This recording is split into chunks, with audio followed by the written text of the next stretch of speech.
Uma super brand é uma marca de excelência que se distingue no mercado em que opera por ter características que a destacam da sua concorrência, dando-lhe um lugar de destaque no mercado. Eu tenho a impressão que eu já vi a TAG como super brand. E eu sou usuário da TAG há muitos anos. E eu sei que a TAG tem preços exorbitantes. Eu sei que a TAG atrasa a maior parte dos voos. E eu sei que a TAG não tem os melhores serviços. Mas a TAG é ou foi uma super brand. Quero perceber como é que isto se processa. Como é que uma marca se torna uma super brand e porque é que esse tipo de situações não implica o selo a TAG, por exemplo. Então, contando assim a história em resumo, que é a avaliação é feita em todas as edições, é feita por uma entidade externa. Nós trabalhamos com a Key Research nos últimos anos, que é uma empresa de estudos de mercado, portanto, eles fazem trabalho de campo. Angola é dos países onde nós ainda fazemos entrevistas de rua. Okay? Noutros países já é feito em plataformas digitais, etc. Exato. E, portanto, a equipa vai para a rua e eu vou dar um exemplo, que é, vou-te dizer, ok, diz-me 3 marcas que conheças. Ok. E eu vou-te dizer o que tu ouves na rua. Gucci, Coca-Cola e TPA. Ok, 3 marcas em que confias. Goza aqui, Água Shella e... Angola, sem políticos. Não, marcas, não pode ser país. Sim. Falta uma, né? Falta uma. Epá, eu não desconfio. Uma. É só responder, é rápido. Birkenstock. Pronto. Ok? Ou seja, se eu fizer essa pergunta, eu faço esta pergunta, este ano o estudo foi a 2.400 entrevistas. Ok? Sim. Pela primeira vez, nestes 10 anos, nós fizemos entrevistas fora de Luanda também, em outras províncias. Ok. Porque até aqui, nas primeiras 10 edições, foi maioritariamente em Luanda, essencialmente por questões do investimento do próprio estudo em si. Ok.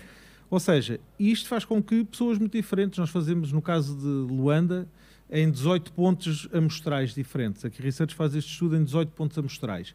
Obviamente, se eu fizer a pergunta aqui no centro da cidade, vou ter respostas diferentes, porque vou apanhar pessoas diferentes do que se fizer nos bairros diferentes. A estrutura é diferente, a forma das pessoas pensarem é diferente. Os acessos. Eu chegou-me a acontecer, quando recebo os dados do estudo, receber marcas que eu nunca ouvi falar. Não é? Ok. Há uns anos atrás, a primeira vez que me aparece um estudo, aparecia-me Telo. Sabia lá eu que era Telo. Ok. Não é? Ok. Mas não sabia eu que na primeira... fazer aqui um parênteses. O primeiro evento que nós fizemos, houve marcas que apareceram que as pessoas que estavam no evento diziam como é que é possível? Porquê? Porque as pessoas que estavam no evento são da cidade, profissionais, ligados às marcas. Não são pessoas que estejam dentro do bairro. A consumir. E, portanto, quando apareceu a Telo, sabia lá eu que era a Telo. Até que eles me disseram, não, explicaram-me, não, faz assim, funciona dentro dos bairros para tu poderes fazer telefonema. Pronto, a questão é, na percentagem de pessoas, as pessoas que vivem nos bairros é muito maior do que quem está no asfalto. Perfil, ou o teu, ou de algumas pessoas. E, portanto, obviamente, não é por isso que o que eu acho é mais importante do que aquilo que as pessoas dizem. Portanto, o estudo é feito de forma totalmente independente e aquilo saem 4.000 e muitas referências, obviamente, seja ela nacional, internacional, etc. E o que acontece dali é, agarramos naquelas marcas que são referenciadas e não conseguimos, obviamente, a seguir nós temos o Conselho de Super Brands, que é constituído todas as edições, todos os anos, que são 15 profissionais que nós convidamos de áreas completamente diferentes. Ok. Agarramos naquela... Desculpa, áreas... áreas de atividade completamente não tem nada diferentes. a ver, não tem que ser diretores de marketing? Não. Okay. Às vezes já tivemos presidentes, donos de empresas, jornalistas, pessoas ligadas... Marketeers, pessoas ligadas ao marketing, obviamente, são o principal número de pessoas que nós convidamos. Já convidamos pessoas ligadas a faculdades, à parte de educação também. Ou seja, são pessoas que tenham que ter alguma visão sobre as marcas, mas uma visão profissional. E a partir daí, o que é que acontece? Eu não posso dar a essas pessoas, se eu te pedisse a ti para me avaliar as 4.800 marcas e contigo a trabalhar todos os dias, não podias. Portanto, o que nós fazemos normalmente é os 30% das marcas com maior número de referências, nós entregamos ao Conselho para que o Conselho faça a sua avaliação. E a sua avaliação quer dizer o quê? Especialidade, portanto, depois ao geral e depois Não, é uma avaliação genérica também, ou seja, eu vou agarrar na Telo, por exemplo, dando esse exemplo, e ponho lá. A pessoa pode achar que é muito importante ou pouco importante, faz a sua ponderação. Okay. O que vai acontecer é que isto funciona como os pratos da balança, entre a avaliação do consumidor e a avaliação dos profissionais. É um equilíbrio. É feito um equilíbrio e funciona, é assim que avalia. As marcas nesta avaliação, somam as duas avaliações, e as marcas que integram os top 10% de avaliação são as marcas que são apuradas. Ou seja, as marcas não concorrem para isto. Elas ou estão no top 10% ou não entram. E estar no top 10% é elas serem as primeiras escolhas dos consumidores. Nos consumidores e nos profissionais. E nos profissionais que reconhecem que trabalham mais. E, portanto, se elas estão lá naquele top 10% é porque, algures, nesta importância, elas estiveram naquela importância. E a partir daí, qual é a nossa primeira regra? A primeira regra é: os membros do Conselho de cada ano recebem a informação, recebem a lista das marcas que apuraram. Sim. E a partir daqui nós convidamos, se as marcas quiserem entrar no projeto, têm acesso a uma série de contrapartidas. Se não quiserem, tudo bem, não é obrigatório. Exatamente. Depois há marcas que olham e dizem: eu não vou pagar para ser Superbrands. Há uma coisa que eu digo sempre: as marcas não pagam para ser Superbrands. As marcas ou são ou não são. E depois de serem ou não serem, têm um valor de participação que lhes permite uma série de contrapartidas, que não tem só a ver com o selo, é muito mais do que o selo. Okay? Portanto, é uma decisão das marcas. Agora, há marcas que querem, há marcas que não querem, há marcas que valorizam, há marcas que não valorizam. Isso é o normal, não é? Eu também adorava ir a alguns restaurantes e não vou, há outros que não estava à espera e adorei. Exato. Nós falávamos sobre isso há bocado. Portanto, aqui o que nós estamos a discutir é que eu posso ter uma marca que está dentro dos critérios da Superbrands, mas eu posso entender que eu não quero pagar para ter o selo. E o selo e outras coisas. Sim. Vamos chegar a essas outras coisas. No entanto, a minha marca continua a estar, portanto, a ser a primeira opção quer dos consumidores, quer do Conselho. Agora, entramos na parte do selo, porque aparentemente as pessoas acham que é só o selo, mas não é só o selo. Portanto, nós estamos a falar de... Imagina que tu pagas X para tu teres o selo, para depois tu teres, pelo menos durante algum tempo... como é que é? Estás na televisão a falarem da tua marca sem pagares a publicidade nua e crua, como seria normal. Portanto, a Superbrands também faz isso. Há a própria Gala em si, onde há um networking que em princípio também é um custo. Também é um custo. Ali podes fazer negócios, portanto, também há um custo ali. O que é há mais? É assim, eu digo isto muitas vezes, que o exemplo é muito parecido com o de um iceberg, não é? Ou seja...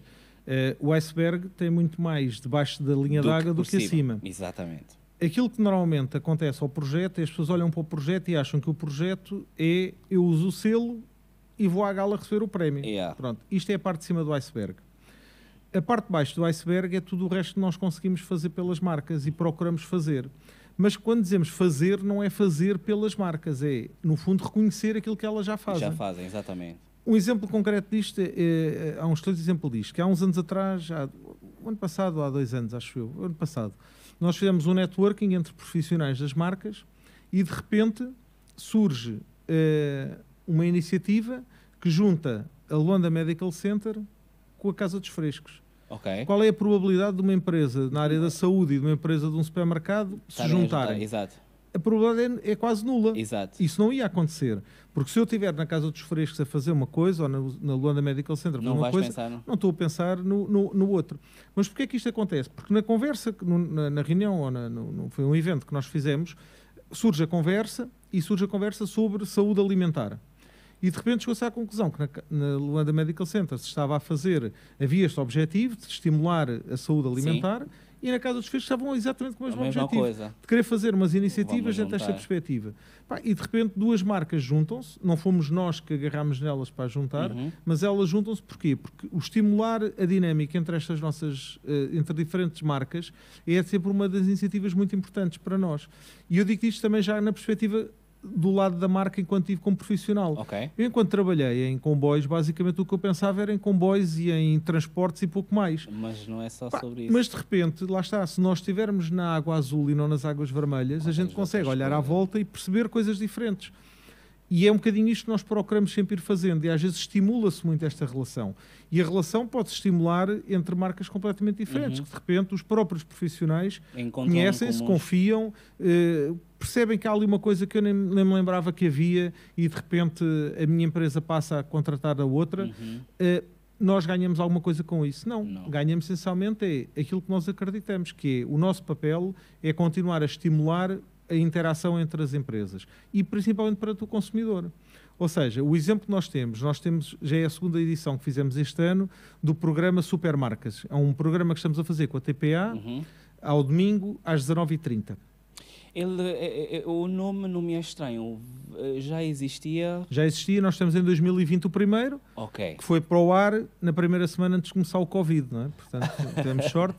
A pontaria. Saiu e a seguir é mais difícil. Mas fizemos agora a segunda edição. O programa Supermarcas, e isto lá está, que vem da inspiração do próprio Steve, como eu dizia ao início, que é um programa sobre as marcas, mas não é para, por um lado, vender as marcas, não é esse o objetivo, não é dizer, olha, compra goza aqui, que goza aqui é o melhor do mundo e do universo, mas se eu estou a contar o que está por trás da marca, estou a contar essa história, estou a dar a conhecer, isso é legítimo.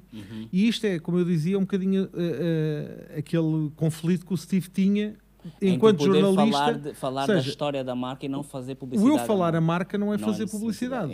Agora, se eu posso contar, lembra, por exemplo, no primeiro episódio nós fomos mostrar como é que uma NCR de repente está associada a um projeto gigante do ponto de vista de responsabilidade social. Pronto, não há essa noção imediata. Não é mas quando tu contas essa história e mostras isso faz com que as pessoas às vezes olhem para aquela marca e dizem, ok, então isto não é só para vender computadores. E isso, por exemplo, nós quando fazemos o estudo todos os anos, nós pedimos sempre para que seja feita uma análise, perguntar à pessoa, conhece o selo da Superbrands ou não?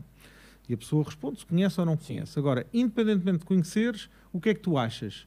Eu acho que e aquilo que nós temos, os dados deste último estudo, mostram-nos que mais de 2/3 das pessoas conheçam ou não, saibam ou não o que é o projeto, as pessoas olham e dizem, se está ali, eu confio, eu gosto. Portanto, ou seja, o conceito de certificado é um conceito que atribui valor à própria marca.